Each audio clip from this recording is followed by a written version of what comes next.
You are listening to This Week in Taiwan. I'm Eloise Phillips. We break down the biggest stories making headlines across the country, from politics and economics to culture and the unexpected. Whether you're tuning in from Taipei or halfway around the world, we've got you covered with what you need to know to stay in the loop. President Lai Ching-te addressed the recent soybean oil recall, emphasizing the importance of strictly following food safety protocol. He underscored that for such measures, there is no room for compromise, saying those responsible for the incident must be held accountable with no leniency.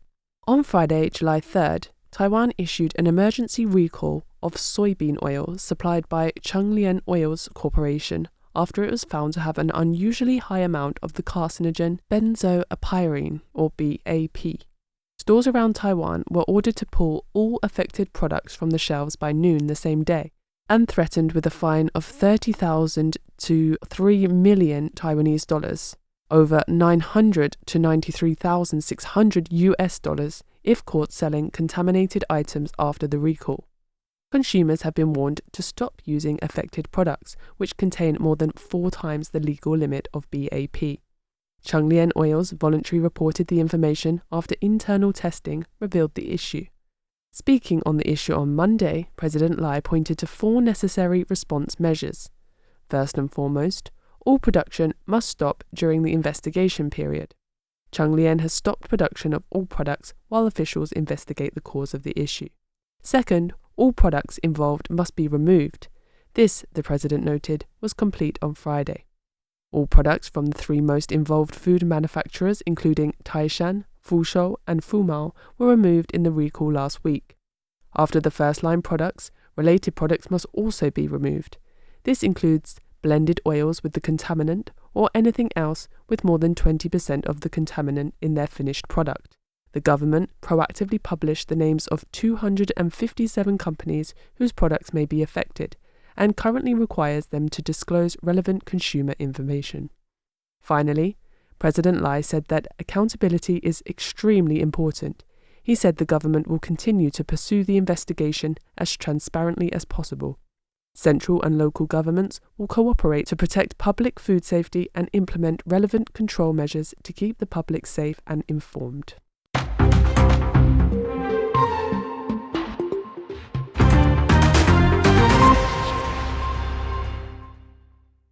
Ukraine and Taiwan signed a Memorandum of Understanding, or MOU, and a donation agreement on Monday, July 6th, to initiate the second phase of a project to assist Ukrainian youth in enhancing their digital skills. This MOU reaffirms Taiwan's continued support for Ukraine with concrete actions, demonstrating its role as a steadfast partner. Representative to Poland, Jeff Leo, attended the signing ceremony via video conference. The project, titled the Leave No One Behind Partnership, or LMBP, invests resources to help Ukrainian youth cultivate key talents such as digital literacy, innovation, and leadership. It aims to increase the information literacy of the next generation in Ukraine. Since the start of the Russia-Ukraine war, many children and teenagers have faced disruptions in their education. From 2024 to 2025, the Taipei Representative Office in Poland, along with the Ukrainian NGO, or Ukrainian Forum of Democracy, or DEM Forum, and the Ukrainian Catholic University, first launched the LMBP project. This initiative provided over 1,200 laptops from Taiwan and offered programming and robotics training for teachers, benefiting more than 65,000 students in 96 schools. Leo praised the project's achievements and thanked Ukrainian partners for their commitment, highlighting Taiwan's dedication to ensuring that no child is left behind in their education during the conflict. Key attendees at the ceremony included Ukrainian People's Deputy and DEM Forum founder Nikola Nyarnytsky, as well as Irina Gantyuk and Uliana Pak from DEM Forum.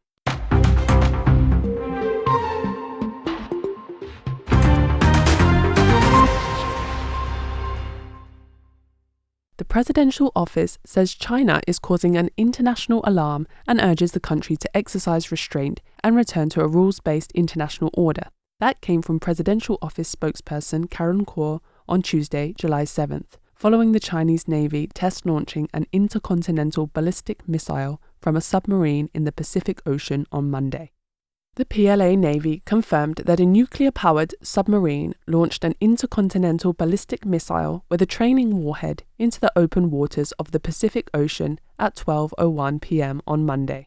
Taiwan's foreign ministry says the launch of a strategic missile toward the Pacific undermined regional peace and stability and drew concern from the international community. The ministry condemned these actions, which threaten the peaceful status quo.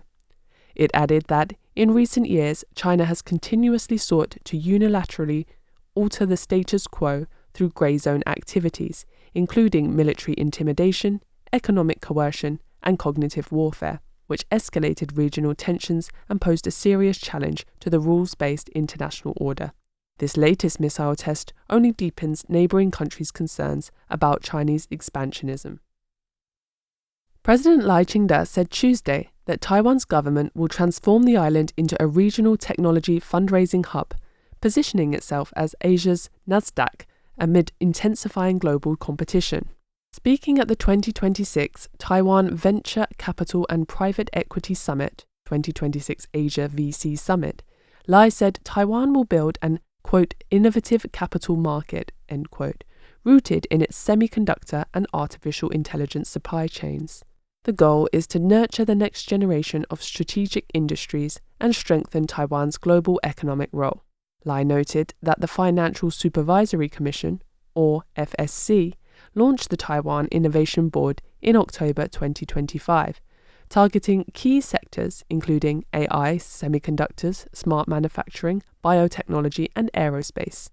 The platform integrates multiple market tiers and combines equity and bond financing to support companies at different growth stages.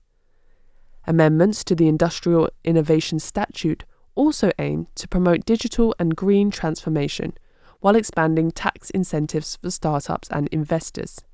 Lai said, "The government will continue to refine the system, relax restrictions on foreign companies listing in Taiwan, increase the flexibility of transfers to other boards, and expand a range of financing tools.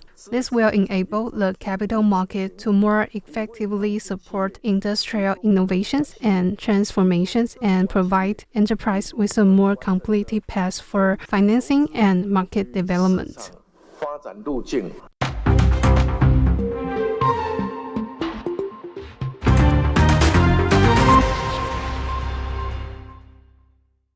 The 2026 Taiwan International Ocean Forum, or TIOF, opened Wednesday, July 8th in Taipei, bringing together domestic and international experts to discuss regional security and maritime issues. Luc de Pulford, the creator and executive director of Interparliamentary Alliance on China, or IPAC, said the forum would help raise global awareness of Taiwan's situation and urge stronger, more effective international action to deter threats to peace from China. A high-level dialogue session was moderated by Thomas P. McDevitt, president of the Washington Times. Speaking ahead of the event, McDevitt said he loved Taiwan in Mandarin. He noted the newspaper recently published a special report titled "Why Taiwan Matters, Now More Than Ever," which he presented to President Lai Ching-te. McDevitt said his exchanges with Lai underscored how crises can also be opportunities, particularly in shaping a new Indo-Pacific alliance. De Pulford warned that rising cross-strait tensions carry significant global economic risks. He said, "We need to have international agreement about what the red lines would be that would trigger international action in the event of escalation. We don't have that. We still have too little awareness about the cost to the global economy of escalation and cross-strait tensions. All of that has to be addressed. We cannot have a situation where we sleepwalk into another Ukraine, except it would be much more severe." IPAC, comprising lawmakers from 44 countries and the EU, has faced diplomatic pressure from China. De Pulford said participating politicians have taken considerable risks, but expressed confidence that they would return home prepared to push for stronger responses.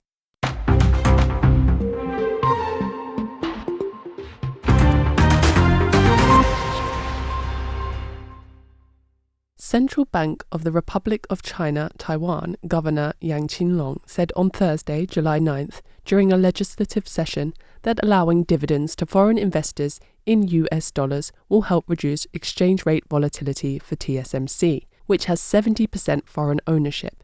This statement followed the Financial Supervisory Commission, or FSC, announcement that listed companies can pay dividends in currencies other than the new Taiwan dollar. The FSC's decision aims to continue promoting the internalization of Taiwan's capital market and to provide a friendly investment environment for foreign investors. It is expected to take effect in the third quarter of this year. The new Taiwan dollar recently fell below 32.1 new Taiwan dollars, around $1 US, influenced by the strong US economy and capital outflows from Asian markets.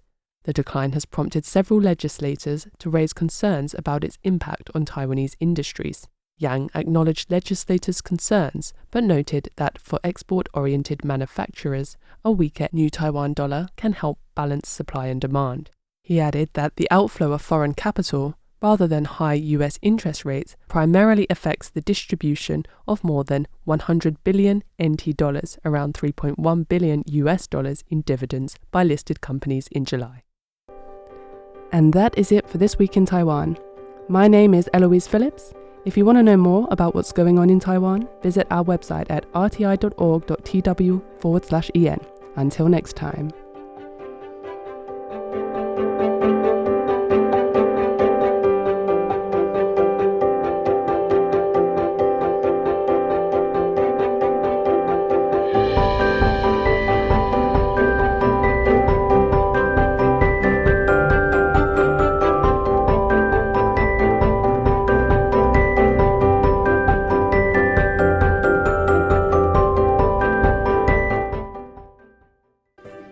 Have you ever finished a book or movie and just wished you had somebody to talk about it with? All the highs and lows and what kept you on the edge? Well, you're not alone. On Tales of Our Time, we discuss the stories that move us, what makes them so interesting, and why others could or should find meaning in them as well. We tackle books, movies, podcasts, and anywhere else stories are found.